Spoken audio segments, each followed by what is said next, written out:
F'risposta għad-domanda parlamentari mid-Deputat Nazzjonalista David Agius, il-Ministru tat-Trasport u Infrastruttura Ian Borg iddikjara li mingħajr is-Central Link Project it-tniġġis fis-snin li ġej jitripla bżieda ta' 300%. Dan fl-istess waqt li l-ħin tal-ivvjaġġar jiżdied b'250%. U mal-ostakli fir-rotta arterjali li tintuża minn madwar 30,000 karozza kuljum li tikkawża dan kollu.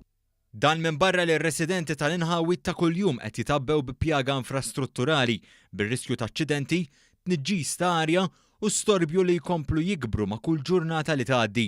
Is-Central Link Project għandu jġib miegħu titjib ta' 13% fil-kwalità tal-arja, filwaqt li l-emissjoni tal-gass li kkawżaw tibdil astronomiku fil-klima magħruf għandu jonqos bit-tunnellata fis-sija. Il-proġett se jinkludi wkoll 10 km ta' bankini, ftit aktar minn 7 km u nofs ta' korsijiet dedikati għal dawk li jsuqu r-rota u aktar minn 19,000 metru kwadru ta' żoni bis-siġar u l-pjanti.